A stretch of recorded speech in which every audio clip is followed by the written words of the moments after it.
오늘 첫 키워드 예타 면제의 저주입니다. 정부가 어제 약 24조 원 규모의 예비 타당성 조사 면제 사업 23건을 확정 발표했는데요. 어떻게 보셨나요? 예, 이 예비 타당성 면제, 이른바 예타 면제의 후폭풍이 적지가 않습니다.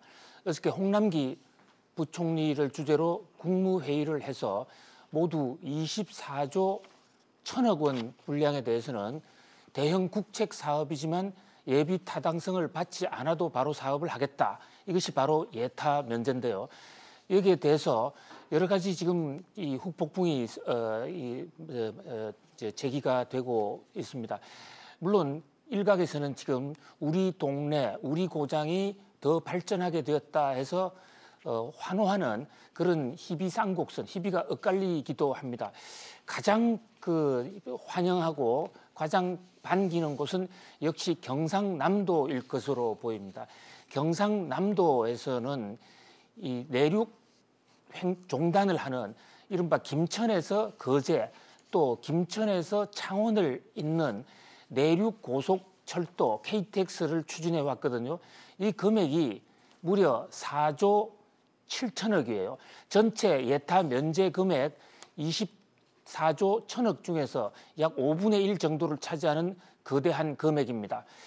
그동안에 경상도 왼쪽, 경상남도 서부 경남 지역은 소백산맥에 가로막혀서 발전이 가장 더디다라고 지적이 되어 왔어요. 서울에서 지리산을 가려면 부산을 경유해야 되기 때문에 결국 부산이나 목포보다도 더 먼 지역인데요. 여기에 4조 7천억을 들여서 고속철도 KTX를 만듭니다. 바로 이런 대목에서 보듯이 이번에 예타 면제는 지역 균형 개발, 낙후된 데를 개발해 준다는 데 방점이 찍혀 있습니다. 전체 24조 1천억 가운데 약 85%가 SOC 예산이에요.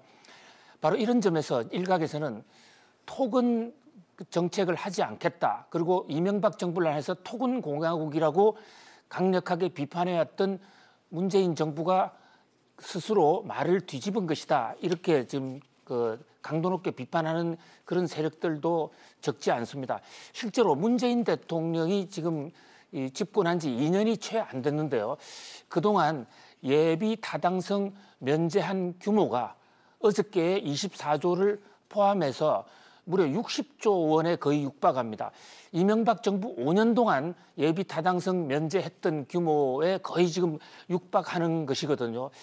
예비 타당성 제도는 잘 아시다시피 이 김대중 정부 때 만든 것입니다. 국가 예산의 낭비를 위해서 대형 사업을 하기 전에는 이것이 타당성이 있는가 없는가를 조사해 본 다음에 하자.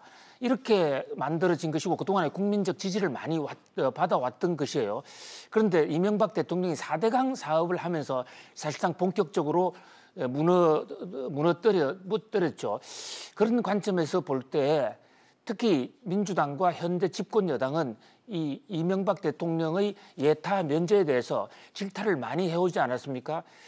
그래서 24조 1천억의 지역 균형이 서로 필요하더라 하더라도 굳이 예타를 면제할 필요가 있습니다. 예비 타당 시간이 좀 더 걸리더라도 예비 타당성 검사를 충분히 받는다든지 또는 예비 타당성 검사 기준에서 지방 균형 부분을 조금 더 높이는 방식으로 했었으면 국민적 저항이 이렇게 심각하지는 않았을 것이다라는 이런 지적이 하나 있고요.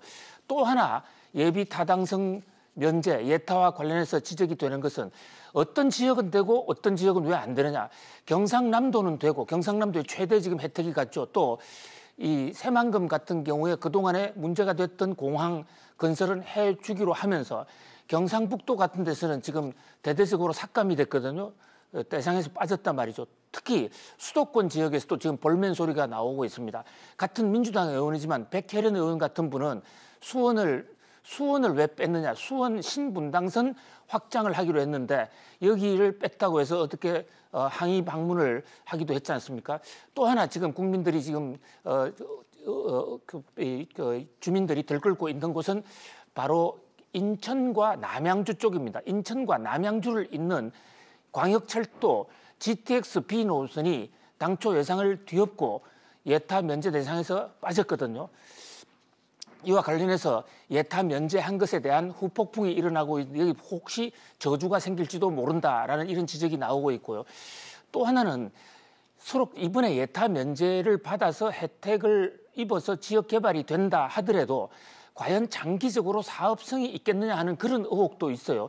만약에 이 경남 내륙 고속철도 같은 경우에 완공 이후에 사업성이 부진해진다면 그 부담은 경남 주민들이 두고두고 후대에 걸쳐서 갚아야 되는 이런 문제가 나옵니다. 그런 면에서 예타 면제의 저주란 말까지도 나오고 있습니다.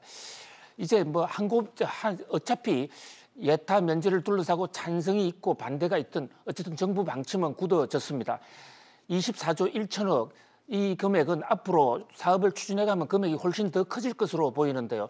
예비 타당성 조사 이후에 타당성 조사 설계 과정 이런 절차들이 있거든요. 여기에서나마 앞으로 이 사업이 예산을 먹는 하마가 되지 않도록 철저히 국민적 감시와 확실한 그리고 체계적인 그런 설계가 있어야 될 것으로 보입니다. 네, 정부의 예타 면제 결정이 국가 균형 발전으로 이어질 수 있을지 좀 지켜보셔야겠습니다. 이어서 다음 뉴스 키워드 보겠습니다.